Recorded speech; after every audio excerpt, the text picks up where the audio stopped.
Dois fios metálicos retos, paralelos e longos, são percorridos por correntes I e 3I de sentidos iguais, entrando no papel no esquema. O ambiente é o vácuo.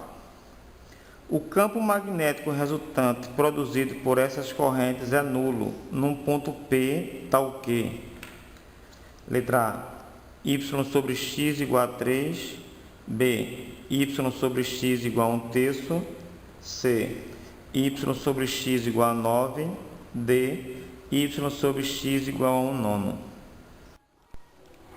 Então aqui eu fiz a representação do esquema, né? Onde tenho dois fios que passam uma corrente que ele chamou de I, aqui, o campo, a corrente elétrica está entrando, e outro fio aqui, que a corrente é 3I, e essa corrente elétrica está entrando em relação ao papel.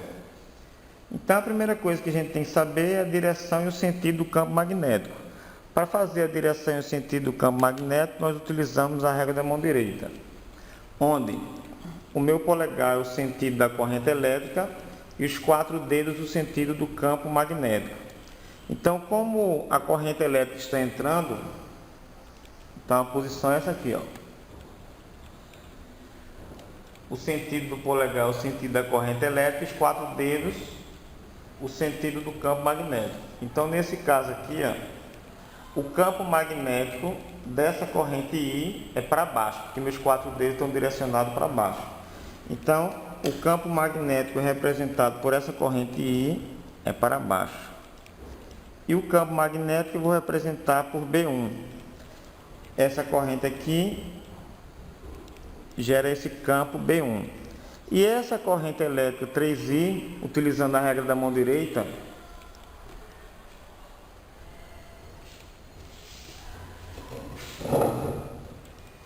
a corrente elétrica está entrando e meus 4 dedos estão para cima.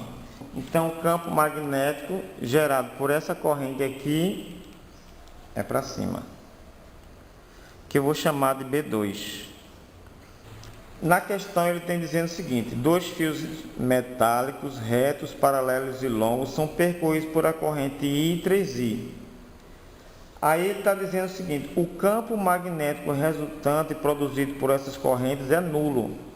Para que o campo resultante seja nulo, esse campo magnético que está para baixo tem que ser igual ao campo magnético que está para cima. Então, se esse campo magnético está para baixo é igual ao campo magnético que está para cima, nós podemos dizer que o campo B1 é igual ao campo B2. E como é que a gente calcula o campo magnético gerado por uma corrente elétrica? Então, a fórmula é B é igual a μ0 sobre 2π vezes I sobre R. Como eu chamei esse campo magnético de B1, aqui a corrente eu vou chamar de 1 e o raio R1.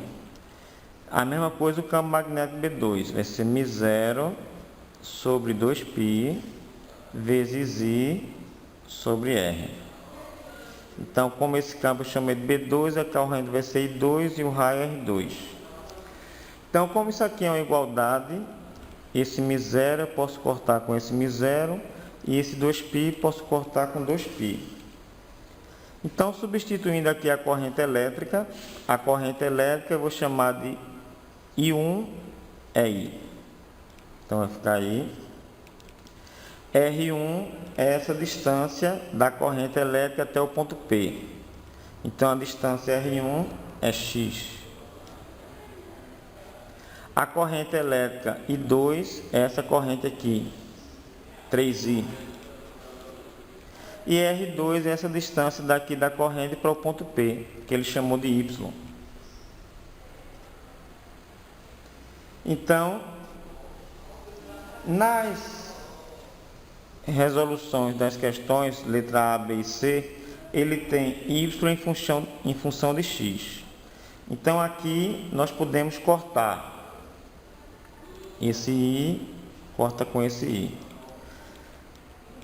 Multiplicando o meio pelos extremos, quando não tem nada aqui é 1 vezes Y é Y.